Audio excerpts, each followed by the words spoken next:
Cumprimento todos aqui presentes, notadamente as mulheres. Não há nenhum viés anti-homens, mas eu cumprimento as mulheres, depois fica claro na minha fala, porque sempre eu cumprimento as mulheres. Porque, sem sombra de dúvida, uma parte desse golpe tem um conteúdo misógino inquestionável.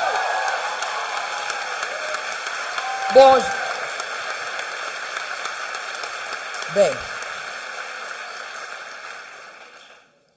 nós hoje temos clareza cada vez maior que o Brasil caminha para um futuro incerto, com um governo ilegítimo, que nós sabemos que é ilegítimo, um presidente acusado de corrupção. A crise consiste em um crescente, mas um grande impasse.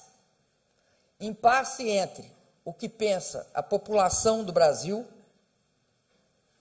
o que quer a população do Brasil, e um impasse entre o que quer e o que pensa esse governo ilegítimo. Esse governo, sem sombra de dúvida, faz parte de um processo, talvez o mais vergonhoso processo que nosso país está acostumado a golpes. Eu, pelo menos, vivi 2 golpes, o de 64 e agora o golpe parlamentar. Mas esse é, talvez, o mais vergonhoso, o mais perverso e o mais absurdo golpe político, econômico e social que o nosso país está enfrentando. Nós vamos necessariamente precisar de eleições diretas que redefinam o pacto social, que criem condições para que nós restabelecemos as condições de estabilidade e legitimidade que permitam que o Brasil volte a crescer, volte a trilhar o caminho da geração de empregos e, sobretudo, que o Brasil consiga enfrentar toda a exclusão e a lógica de privilégios que nós temos como uma marca na nossa história e que, por um período pequeno, de 13 anos, nos últimos tempos, houve outros tempos também que essa lógica de privilégios e exclusão, houve tentativas de alterá-las. Mas, voltando, por 13 anos, nós demos alguns passos em direção a um novo modelo de crescimento e de inclusão social. Nós assistimos o impeachment que desprezou os 54,5 milhões de votos que eu tive. Esse impeachment teve por base uma fraude que foi uma alegação de incorreções orçamentárias do governo da presidente Dilma, algo que todos os governos anteriores ao meu e o meu mesmo, no primeiro mandato, praticaram e que até então não tinha sido objeto de questionamento por nenhum órgão de acompanhamento nem de controle. Além disso, este é um golpe fraudulento porque tem um objetivo claro, que é impedir que o projeto aprovado quando da eleição seja o projeto implantado quando no governo. Esse golpe, ele pode ter vários motivos, e teve vários motivos.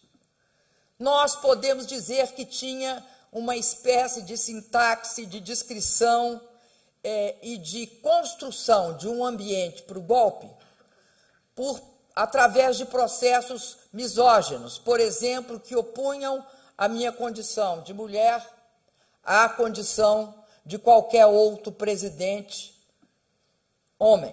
Por exemplo, eu sempre fui caracterizada como uma mulher dura. Um homem seria caracterizado como um presidente forte. Eu fui caracterizada como uma pessoa, pode ser contraditório, mas esse discurso não é feito com base na lógica, é feito com base em preconceitos. Esta mulher forte era também uma mulher que tendia, como todas as mulheres, a uma certa histeria. O homem seria descrito como sensível. Esta dualidade abarcava também certas características que criava toda uma mitologia para o golpe, que era uma pessoa obsessiva compulsiva que só queria trabalhar. O homem não, teria descrito como uma pessoa empreendedora, criativa.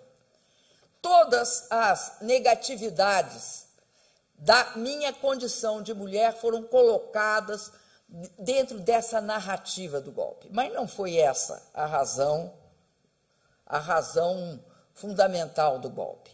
Não foi tampouco, pura e simplesmente, o fato descrito naquela primeira gravação. Virou moda a gravação, eles introduziram a gravação como método de denúncia política e de também investigação. Vocês lembrem que foi gravado o senador, aliás, ex-senador Sérgio Machado gravou também, eu acredito que numa delação acompanhada pela Procuradoria, gravou o senhor senador Romero Jucá, que, entre outras coisas, falou sobre que era preciso estancar a sangria. Era preciso estancar a sangria para que a investigação da Lava Jato não chegasse até eles. Era importante que ela se circunscrevesse a criminalizar o PT, ao ex-presidente Lula, a mim mesma e ao meu governo. E disse, na continuidade, que não foi divulgada naquele momento, foi divulgada depois, que era importante fazer uma concertação e que ela estava sendo feita entre todos. Por todos entendiam as instituições, todos segmentos empresariais. Mas também não é essa a razão principal do golpe. Ela é uma das, mas a razão estratégica do golpe é enquadrar o Brasil, econômica, social, geopoliticamente, ao neoliberalismo. Por que isso? Porque a consciência de que, por 4 anos, por 4 vezes, a cada 4 anos, a cada 4 últimos anos daquele período, nós tínhamos derrotado o projeto neoliberal que tinha se iniciado no governo Collor, aprofundado no governo do ex-presidente Fernando Henrique e barrado com a ascensão do presidente Lula em 2003, nós tínhamos derrotado 4 vezes. Então, havia uma clara percepção que, através dos mecanismos democráticos, o projeto que nós derrotávamos e que nós sistematicamente conseguimos derrotar, ele só seria possível de ser viabilizado caso se suspendesse a democracia no Brasil. E isso era algo muito importante. Não é uma questão que aparece pela primeira vez, na história, principalmente na história do neoliberalismo. O próprio Milton Friedman dizia o seguinte, que era necessário uma crise, e que essa crise era necessária para que o politicamente impensável se tornasse inevitável. E para isso era necessário ter pronto um programa de reformas, um programa de reformas que impusesse aquelas reformas que o povo não aprovaria e que significam, sobretudo, a redução do Estado nacional a um Estado mínimo. Tem de quebrar o Estado, para permitir que todo o processo de renda, de concentração de renda e de riqueza, seja aquele que mais favorece o 1% que controla a riqueza no mundo hoje.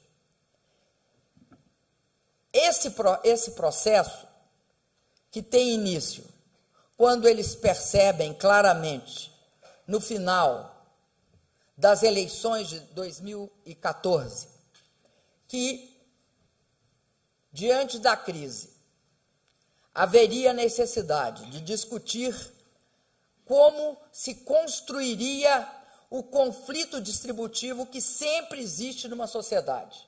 Quando ela está crescendo, esse conflito é menor. Quando há um processo de crise, esse conflito é maior.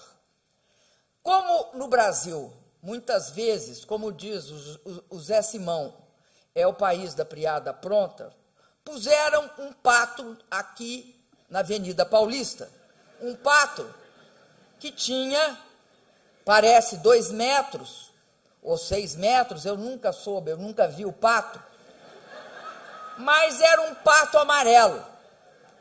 E tinha esse pato uma simples, uma clara, uma inequívoca posição.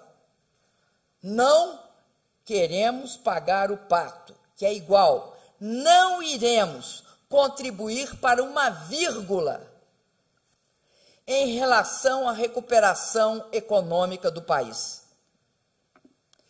Esta limpidez de fala é acompanhada por uma outra característica, que é, obviamente, o fato que esse processo ele não podia contar pura e simplesmente só com parcelas dos segmentos políticos, PMDB, PSDB e outros partidos que integram esse governo e a base que todos nós conhecemos.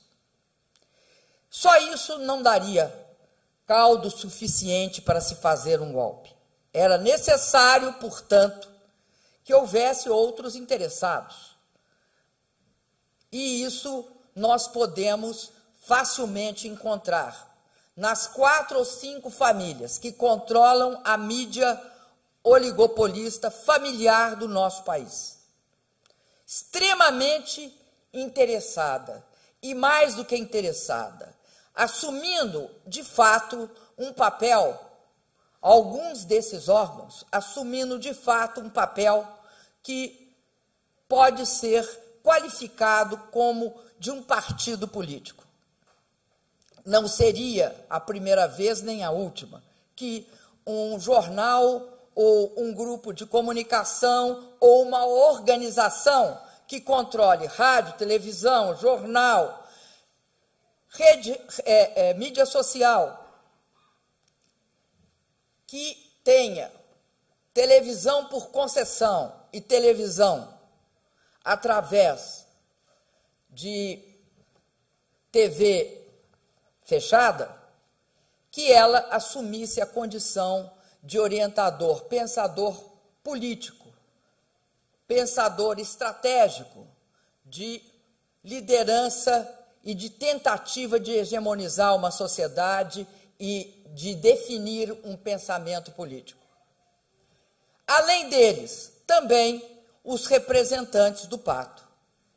E esta representação ela é interessante. Por quê?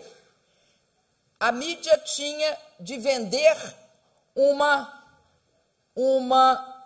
narrativa sobre a situação, de um lado, e os segmentos políticos e os segmentos do pacto tinham de construir uma proposta. E isso foi feito, nós sabemos que foi feito. Antes era difícil provar que estava sendo feito. Agora, foi feito, está claro que foi feito. E foi feito através do quê?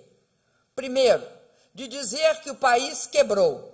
Ora, eles mesmos, no dia 26 de junho, se eu não me engano, é fácil de saber direito essa data, porque é quando há o Brexit. Quando há o Brexit, ou seja, a saída da União do Reino Unido, saída do Reino Unido da União Europeia, os mercados ficam um tanto instáveis.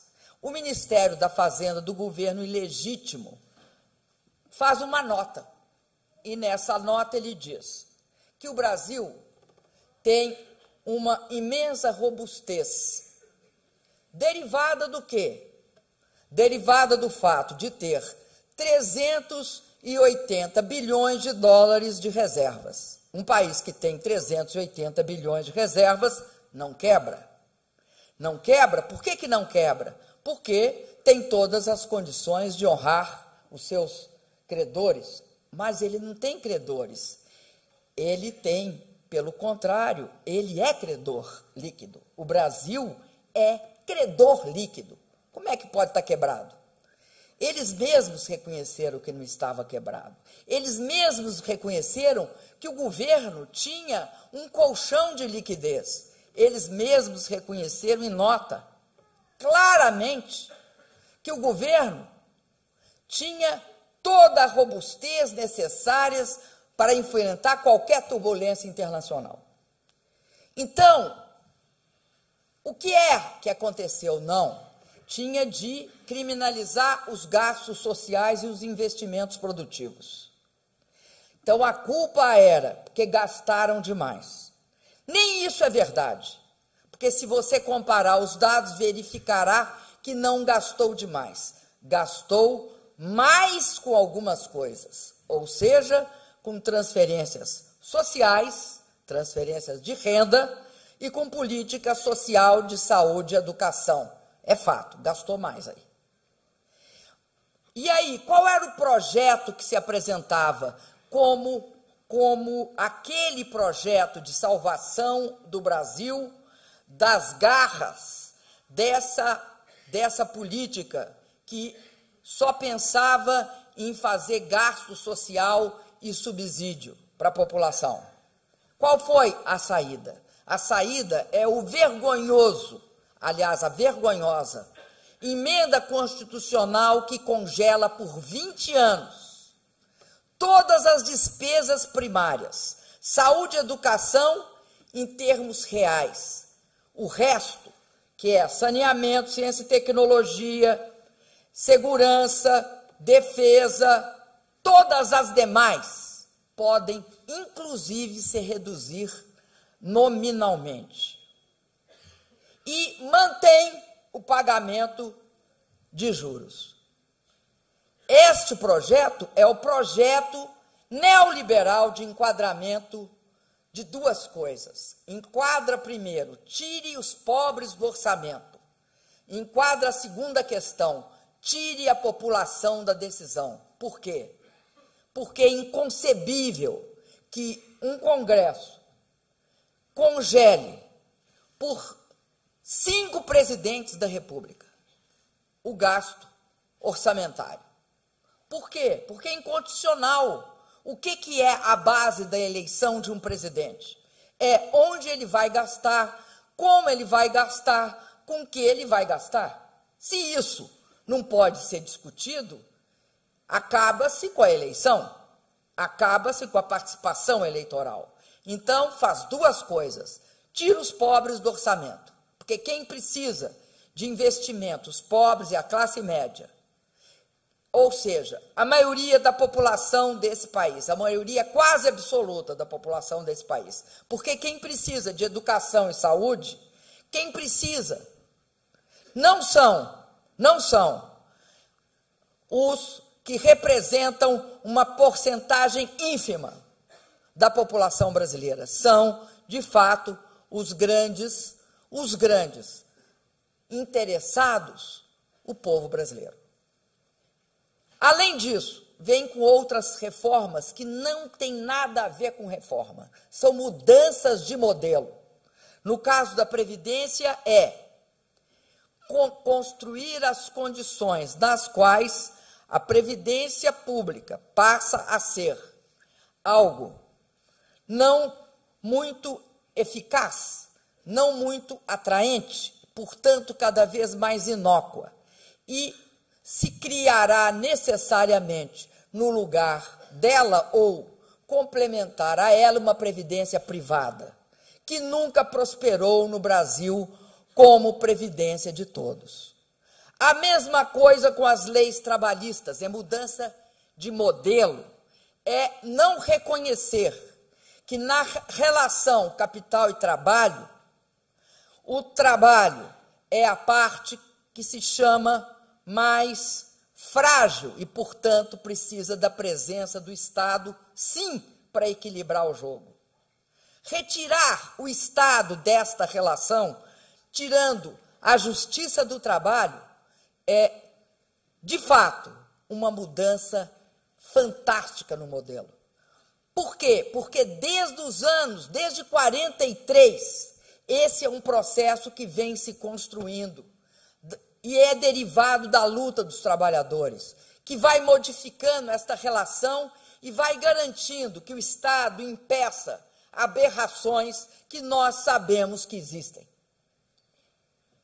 E que existiram no nosso país, porque, aliás, essa ligação entre exclusão e privilégio é típica de uma sociedade que deriva do escravismo, que deriva do fato de que não é só que eles não têm direito a acessar a universidade, é que eles não deviam ousar, porque eles não têm os requisitos para chegar à universidade. Eles não devem ousar entrar num avião, porque não têm os requisitos para isso.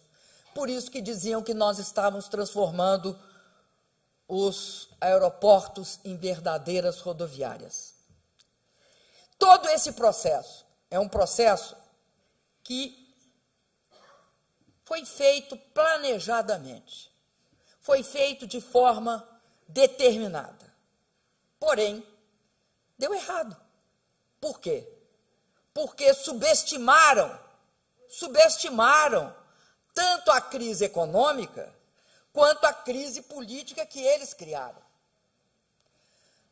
A crise econômica, porque atribuíam a queda das commodities, desaceleração da China, saída dos Estados Unidos do quantitative easing, a maior seca que ocorreu no Brasil, enfim, todos os motivos concretos e reais eram atribuídos ao excesso de gasto. Não foi por acaso que eles escolheram as chamadas pedaladas fiscais, que representa 0,15% do orçamento.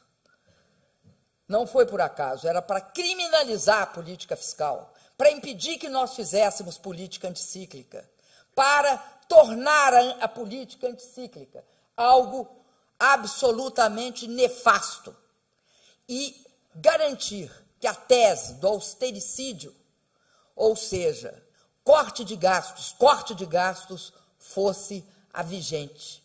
Como se fosse possível sair de uma crise cortando investimentos públicos e o consumo das pessoas quando o setor privado se recolhe e não investe. Mas, sobretudo, é importante sinalizar que eles aproveitaram essa circunstância, construíram as condições e deram o golpe. E eu repito, subestimaram as condições porque acreditaram no seu próprio discurso. É algo surpreendente que tenham acreditado no próprio discurso. E fizeram uma proposta, cada vez mais, como se fosse um striptease econômico. Eles farão depois um striptease político, mas fizeram primeiro um striptease econômico, quando colocaram simultaneamente no Congresso e anunciaram aos quatro ventos a emenda da Constituição do teto dos gastos por 20 anos, o congelamento em termos reais de saúde e educação, quando lançaram essa pseudo-reforma, mudança de modelo previdenciário, e quando lançaram a reforma trabalhista. Mas, não contentes com isso, abriram a venda de terras a estrangeiros no Brasil. Além disso, começaram extinguindo a política de conteúdo nacional na área de óleo e gás, significando também que progressivamente tentam chegar ao pré-sal. Progressivamente. Não é algo que eles anunciam, mas é inexorável que queirão pegar o pré-sal. Esse processo é um processo que estava em curso, com todas as dificuldades, porque a partir de um determinado momento, se a população não percebeu de forma tão clara a questão da emenda constitucional congelando por 20 anos o teto de gastos, ela percebeu claramente a questão da reforma, das chamadas reformas. E estávamos nesse pé, com eles anunciando uma recuperação que não chega e modificando as suas relações internas, quando anunciam, numa quinta-feira, que o senhor presidente ilegítimo foi gravado dentro do Jaburu.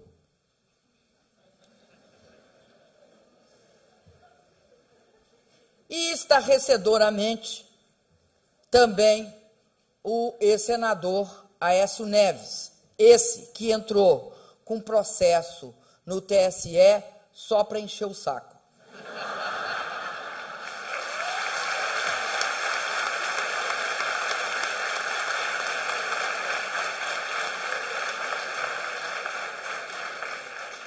Essa fala, ela é gravíssima, porque ela mostra a leviandade, a falta de princípio e de valor, que leva um país pela marcha batida de uma das maiores crises políticas institucionais. É absolutamente impensável uma cultura política que possa justificar um desrespeito ao resultado democrático de uma eleição baseado na tentativa de encher o saco.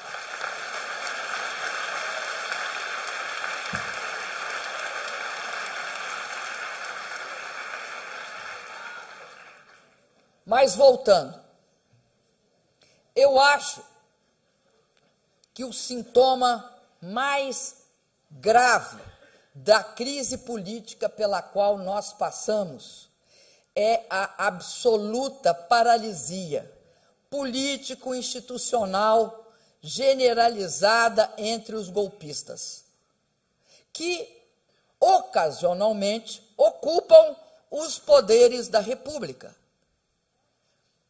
Vejam vocês, é o striptease político. Por que o striptease político? Porque desnuda inteiramente as condições nas quais há um impasse. De um lado, você tem o governo, o presidente legítimo, sua base, o PSDB, o que o mundo chama, vocês me desculpem, de mídia paulista. E de outro, você tem a Globo, a Procuradoria e um pedaço do Supremo. Qual é a discussão? A discussão é o seguinte: não temos clareza sobre qual é o nosso candidato em 2018. Portanto, como não sabemos qual é o nosso candidato em 2018, nós estamos no impasse. Uns porque anunciaram a renúncia, outros porque não renunciaram. Este é um impasse que tem uma capacidade de revelar claramente o que está acontecendo. E mais, por que a não unidade de um candidato em 2018 é grave? Porque é inequívoco que a razão estratégica do golpe é garantir que o neoliberalismo consiga implantar aquilo que nós interrompemos em 2003. Nós interrompemos uma parte importante. O que nós interrompemos? O Brasil é um dos poucos países que tem um Banco do Brasil, que é um grande banco comercial, uma Caixa Econômica, que é um grande banco imobiliário, o BNDES, que é o único banco neste país que empresta acima de 20 anos. Nenhum outro empresta acima de 20 anos. Não há investimento em infraestrutura e indústria, em nada, pelo prazo que eles antes emprestavam. Quando nós chegamos ao governo, o longo prazo no Brasil era 5 a 7 anos. Não existe isso em lugar nenhum do mundo. Mas no Brasil, esses 3 bancos passaram incólumes. A Petrobras passou incólume, a Eletrobras passou incólume, e a capacidade do Estado de fazer política passou incólume. Este processo tem de ser interrompido. E todos sabem, todos os golpistas sabem, que o preço disso é o seguinte: se você contentar o mercado e se legitimar diante do mercado, você se deslegitima diante da população. E ninguém queria pagar esse preço. Só um presidente ilegítimo. O presidente ilegítimo queria pagar esse preço. E acho que eles vão, possivelmente, se chegar e falar quem quer, vai ter muita gente levantando o dedo. Porém, 2018 está chegando. A obra não foi feita. O golpe foi dado para fazer isso. E o que ele está conseguindo fazer é desmontar o Brasil, que é gravíssimo. Desmontar o Brasil é gravíssimo. Cada dia que passa, nós perdemos alguma coisa. E podem ter certeza, eles não têm o menor pudor. Eles desestabilizam tudo que podem. Eles acabaram, na realidade, com o Minha Casa Minha Vida, acabaram. Tem remanescentezinho. Eles vão ameaçar o Mais Médicos, porque, afinal de contas, esse pessoal pobre não precisa de muito médico, não. Que tenha um seguro popular de saúde e nós caímos, né, no modelo americano. Porque esse SUS é uma excrescência. Garantir saúde universal de qualidade para todos é um absurdo. E quarto, tem um problema muito sério, que é a deterioração das relações institucionais. Quando você dá um golpe, o efeito não está contido no ato do golpe. O golpe parlamentar, ele não se contém a si mesmo. Ele se expande. Uns chamam de expansão do Estado de exceção, uma doença do Estado democrático de direito. Não é o Estado democrático de direito, é uma doença. Ele implanta medidas de exceção. Eu não trato todos como sendo iguais perante a lei. O golpe necessita que essas medidas de exceção se expandam, se ampliem. E aí, junto com as medidas de exceção, como método de combate, você vai ter o que eles chamam, alguns chamam de lawfare, que é o uso da lei como arma de guerra. Se na guerra você usa as armas para destruir fisicamente o inimigo, neste estado de exceção, você usa a lei para destruí-lo civil e a cidadania dele, para transformá-lo numa pessoa que não tem direito à cidadania porque está desmoralizado. Eu acredito, e acho que é importante que se perceba isso, que haverá, ao contrário do que parece, uma crescente tentativa de, junto com esse processo de impasse, ampliar de forma generalizada, mas focada. Duas coisas: medidas de exceção, porque ninguém pode ser grampeado, exceto eu e o presidente Lula. Ah, é? Eu era presidente da República. Se em qualquer outro país do mundo, é crime de segurança nacional. Grampeia o Trump, para vocês verem o que acontece. Não, qualquer presidente ou primeiro-ministro. Ampliar-se-á bastante as medidas de exceção. Eu não sei, eu, inclusive, sempre me pergunto, apesar de vocês concordarem comigo que eu não tenho o menor interesse em proteger o presidente legítimo, tinha autorização para gravá-lo? É uma pergunta que eu faço. Se eles o colocaram lá, eles que o respeitem.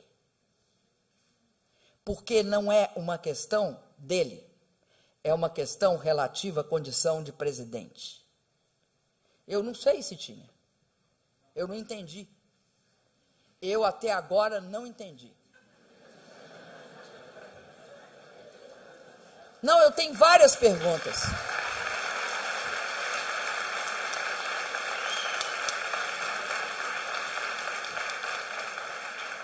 Sabem por que nós temos de pensar isso? Até dos nossos adversários? Porque não é possível aceitar qualquer ato de exceção sobre qualquer direito democrático, nem institucional. Eu acho que o professor tem razão. Nós temos no Brasil um estudo brilhante de caso. Nós somos que nem a Inglaterra na época do Marx, no que se refere à questão da democracia mitigada. Por quê? Porque nos demais países a lógica foi assim: o neoliberalismo amplia a financiarização. A financiarização amplia a desigualdade. E a desigualdade exige, pelo fato de ser desigualdade, exige que você restrinja, que você controle direitos democráticos.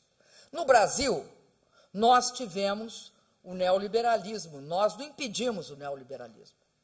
E nós tivemos um aumento da financiarização no Brasil também. Só que nós fomos contra a corrente, ao invés de aumentar a desigualdade, nós reduzimos. Como nós reduzimos a desigualdade e começamos a ampliar também a soberania e a internalização de atividades econômicas,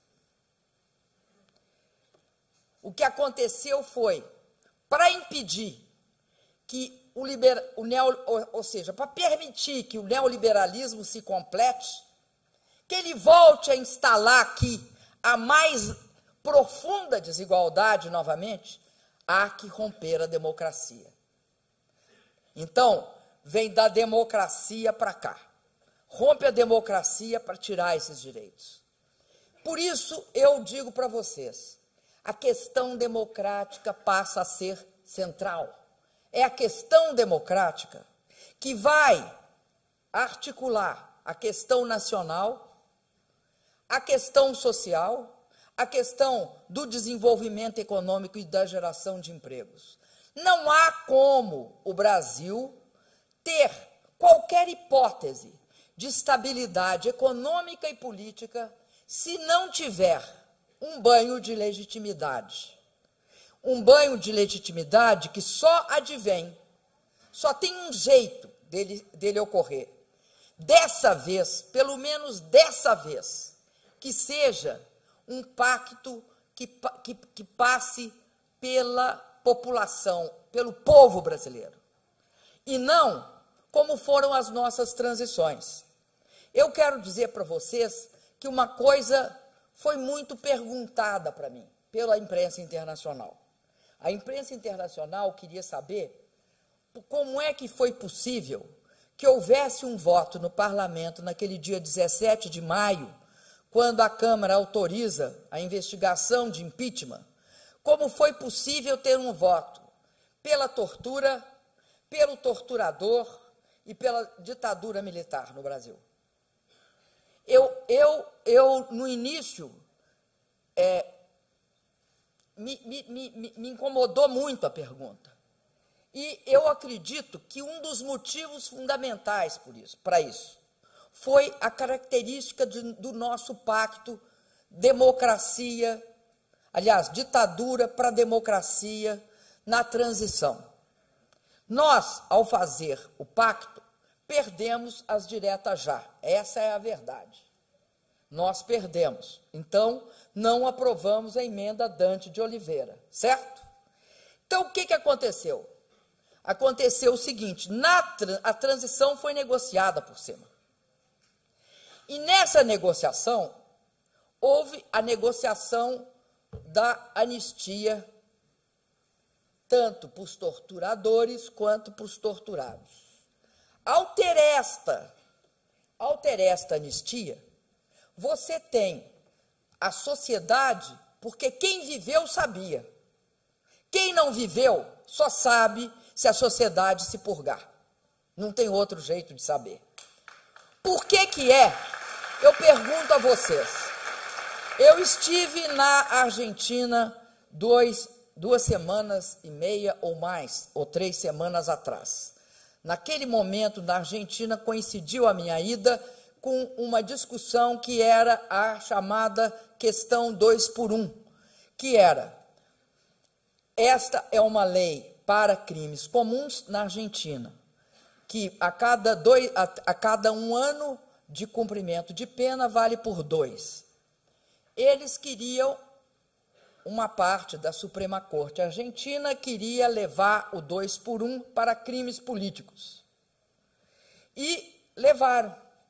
Levaram num dia e houve uma manifestação de quase 1 milhão de pessoas no dia seguinte. E aí voltaram para trás.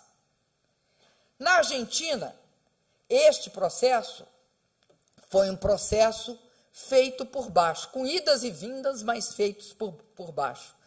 Por baixo que eu falo é o seguinte, com o conhecimento pleno da população de todas as questões. Eu dou esse exemplo só como um exemplo do que é uma transição por cima ou por baixo. O que eu acho é que nós teremos de ter, no caso presente, uma transição que seja uma transição que leve em conta o fato da importância da eleição direta para que o Brasil se reencontre. Só tem um jeito de alguém respeitar aqui qualquer processo no Brasil. É que o voto do povo brasileiro incida sobre aquilo e que fique claro que tem de repactuar em cima do que o povo decidir. Caso contrário, não venham com essa história, que eu acho gravíssima, de isto é uma discussão que querem aprofundar a divergência no Brasil. Não querem sentar numa mesa e resolverem os problemas. São avessos ao acordo. É gente muito ruim. Aí, Eu escutei isso na minha viagem aos Estados Unidos, em vários lugares. Achei estranho. Tenho até uma explicação para mim mesma. Mas, a partir de um determinado momento, eu me lembrei de uma história em quadrinhos. Porque isso só pode ser respondido com história em quadrinhos. Que é a seguinte, a história em quadrinhos. É do Asterix e do Obelix. Tem um centurião romano com uma perninha curta, sentado em cima de um cavalo. E ele faz uma reflexão. Esses gauleses são gente muito difícil. Por quê? A gente invade o país deles, destrói a aldeia deles, estupra as mulheres dele, mata os homens. E aí, passa um tempo, a gente quer conversar, eles não querem conversa. Esta é a tolice que querem nos impingir. O povo tem necessariamente de participar desse processo. Não é possível que se dê a solução num pequeno grupo. E eu quero dizer para vocês, é essencial o processo democrático. É fundamental. Não é para eleger A, B, C ou D. Não é uma questão individual nossa. É uma questão política. E aí cabe uma discussão sobre a questão política. Por quê? Porque do jeito que as coisas vão no neoliberalismo, do jeito que é, primeiro tiram o respeito ao voto do cidadão ou da cidadã. É o nosso caso. Depois, tiram os direitos do cidadão e da cidadã. Quem? O governo. E aí? A política começa a ser irrelevante para eles. Ela não dá nada. Ela não produz nada. Ela não significa nada. Aí, muita gente começa a achar que, como ela é irrelevante, as situações e as soluções do salvador da pátria ou as soluções da extrema-direita são aquelas que devem ser consideradas, ou seja, passa a considerar que os símbolos, as soluções fáceis, são aquelas que melhor atendem ao país. O Brasil tem de discutir, tem de participar. Não é possível a gente supor que nós resolveremos isso na calada da noite em palácio algum. Nós só resolveremos isso e nos reencontraremos. Porque criaram uma cultura de ódio, uma cultura de intolerância. Essa cultura de ódio e intolerância, ela tem de ser superada. E o único caminho possível, ainda vai dar muito trabalho além do voto popular. Nós vamos ter de fazer um exercício de discussão política. Nós não podemos achar que a política e os políticos têm de ser erradicados da face da terra. Por quê? Vamos lembrar bem, a democracia nasceu com a política. A democracia exige que as pessoas saiam das suas questões individuais, que dizem respeito à sua sobrevivência, e olhem a sobrevivência de um coletivo, de um conjunto de pessoas, de um país, de um estado ou de uma cidade. E a política, com a democracia, é o único caminho para nós conseguirmos superar este processo. Agora, não pode ter mídia oligárquica, porque aí a sua discussão fica comprometida. Daí porque nós todos vamos ter de buscar os mecanismos para não só querer fazer reformas, mas para garantir que elas sejam feitas. E me desculpa, não é só elegendo presidente da República, não. Presidente da República, com 70 deputados, dá impeachment, viu? Muito obrigado.